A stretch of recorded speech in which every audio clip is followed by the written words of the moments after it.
This is actually insane because rivals are going to buff the damage output of certain strategist heroes, and they're going to nerf Spider-Man. Hello, everyone, and welcome to the channel. So if you've been watching the drama in the Rivals world over the last couple of days, it's pretty funny. I mean, me as like this grizzled Overwatch veteran from like since the game was in like the early beta phases and alphas and God knows what. I'm sitting here and I'm like, I've seen all this before. Well, anyway, a prominent community content creator, I'm sure you know the name of this individual, a very well-known Spider-Man player, basically has been going around saying strategist players are the worst players in the game, they're terrible players, and all of this stuff.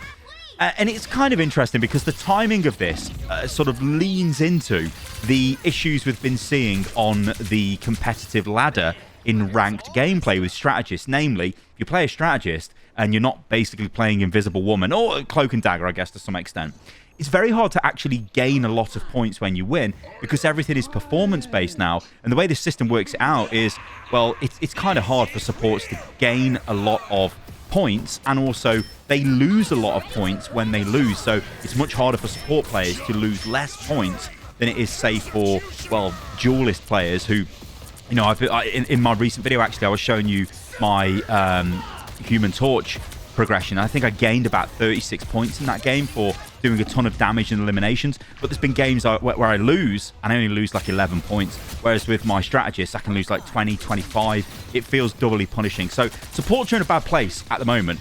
However, all of this is going to change because the devs are like, they're looking at that. They're also going to look at hero buffs and nerfs, and I'm just going to break it down because this is actually incredible news. So this is what the devs say. With the launch of Season 2.0, we've been closely monitoring the game environment and feedback from the community. Lately, we've noticed two hot topics generating a lot of discussion: the impact of balance adjustments and the performance ratings of various classes in ranked play. As such, we want to take a moment to clarify and communicate about these 2 points.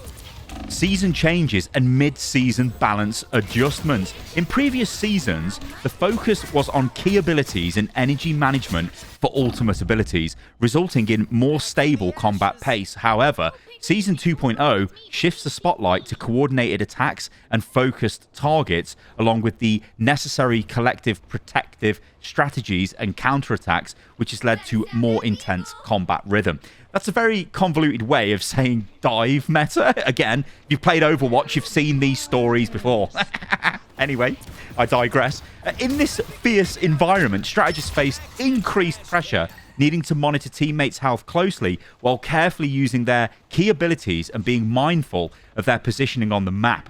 Meanwhile, vanguards and duelists must not only attack effectively, but also provide better protection for their strategists to achieve victory. So they're outlining the fact that, yeah, dive meta is very prevalent. Yes, if you're playing certain strategists and you get dove upon, Adam Warlock, you're basically dead. But if you're playing other ones, like Rocket, you can get away, or even Mantis, you can stun the person trying to come and dive on top of you. So there are options, right? But if you just keep playing the same hero, like, I don't know, you're an Adam Warlock diehard main, and you're against, like, Venom and Magic, and they're constantly diving you over and over again, you are going to die. I mean, this is, like I said, it's like Overwatch. You wouldn't carry on playing Anna if you were just getting constantly dove upon. You'd go, maybe I should change to Brig, because Brig can deal with that a little bit better. Anyway, look at what the devs are doing here, because this, again, it's a story we've seen before, and I'm not sure this is the right thing, but let's just go over it. In the upcoming patch, we will enhance the damage capabilities of certain strategists to elevate their threat levels, which in turn will increase team composition possibilities. Oh no, oh no. So let me just explain what they are doing here. So they're saying, strategists are getting dove upon.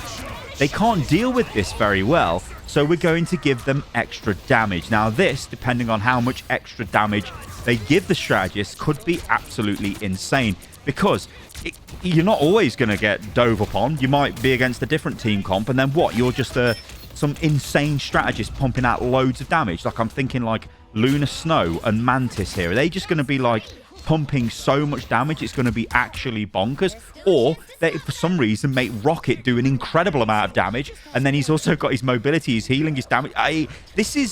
We need the details on this, but I think it's quite insane that the devs are going down this path to give strategists more power. But this could be quite funny, though, because you could go into a world of the strategists becoming literally better than the duelists, although I can't ever see them buffing them to that degree.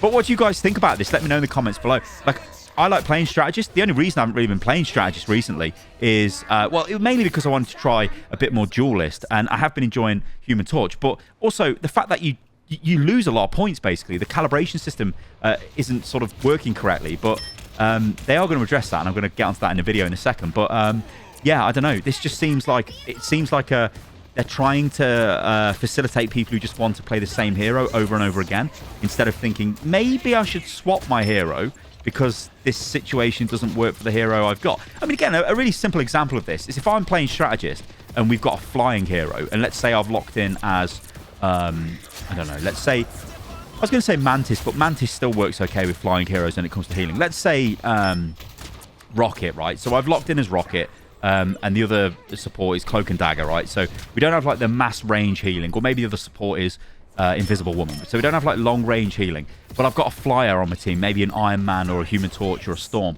And I think, you know what, I'm not going to play Rocket here. I'm going to play Lunar Snow, or I'm going to play Mantis, because I can then provide that support to my flying heroes. That's like a little example of like picking your hero based on what your team comp is. Then, of course, you can adapt to whatever the enemy's doing. But just going in and going, nah, I just play Cloak and Dagger every game, or I'm just going to play Invis Woman, and that's it. If I've got a flying hero, I can't actually heal them because they're miles away from me. They're going to be less effective, and we're going to struggle. So that's why you have to kind of be a bit more flexible. But the thing is, people just like playing whatever hero. So it seems like the devs are going down that path anyway. But they carry on and say, additionally, we will make minor adjustments to a few heroes. For example, Groot and Captain America will see slight reductions in survivability. Spider-Man's amazing combo damage range will be slightly decreased, which it definitely needs to be. Doctor Strange will require less energy for his ultimate, and Winter Soldier's tainted voltage and team-up ability will be slightly buffed.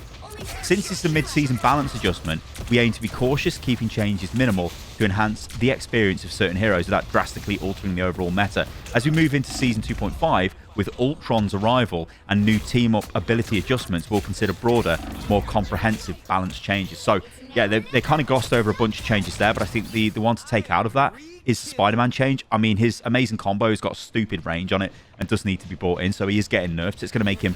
It's going to be a lot harder for him to land that combo and land that uppercut, but, I mean, yeah, I think it's kind of funny. Just considering what's been going on with the community, it's funny that Spider-Man's getting nerfed.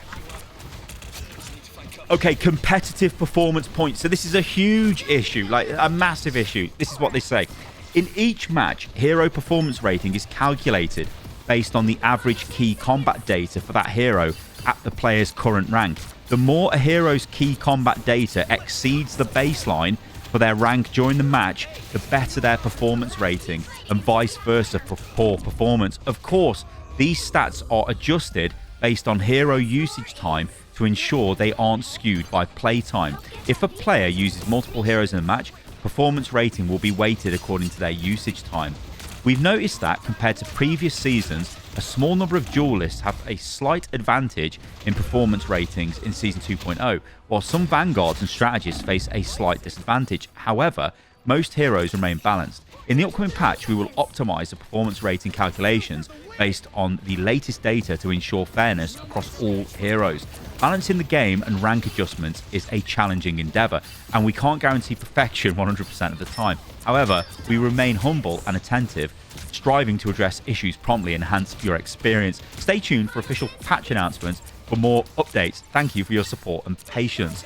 Ignite the battle. Right, so they don't give us much info there. They are confirming some things though. So they are saying some duelists have a slight advantage when it comes to gaining points, and some vanguards and strategists have a slight disadvantage. Now, I'm going to defend them here. They cannot come out and tell us what heroes are performing better or what heroes are performing worse in this system, because that is a straight green flag from the devs saying, do not play this hero, it does not gain as much points. If they did that, it would be mental. So they haven't done that, so you can understand why.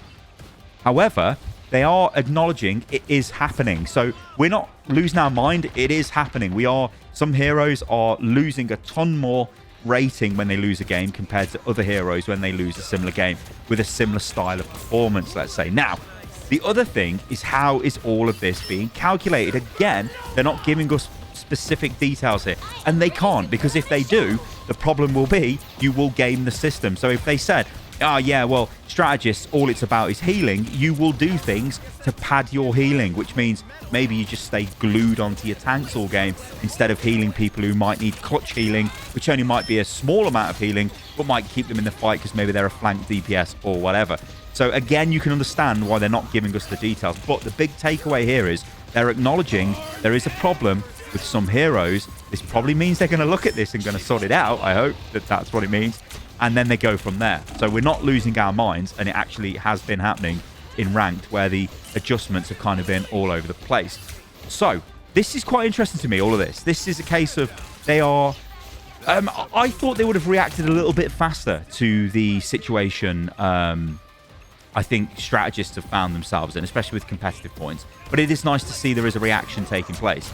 I think it's interesting they're going down the path of giving supports more damage. Because like I said, we've seen this rodeo before in Overwatch. If you start giving supports, like making them encroach into what the duelists category should be doing, or even into the, I don't know, the Vanguard strategist in terms of, Vanguard category in terms of damage, then you end up with supports becoming really, really good. And I think at the moment, and I'm going to say this and you guys can have a go at me if you don't agree with it.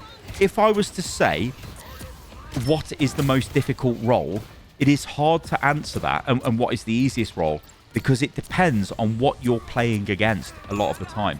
When you take strategists, if you don't have a dive comp against you, so you're just playing like, let's say the tanks are, let's say it's... can we say Emma Frost? Although Emma Frost generally does run forward, which is not really a dive tank. Let's say Emma Frost and Magneto. If you're playing against those and you're a support and there's no flankers on the enemy team, it does feel a bit easier because you can sit at the back, you've got an easy view, no one's pressuring you.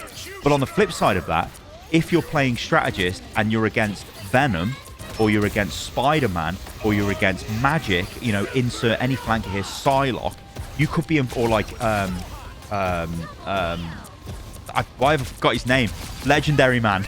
Legendary Man, what is his name? Star-Lord, there you go.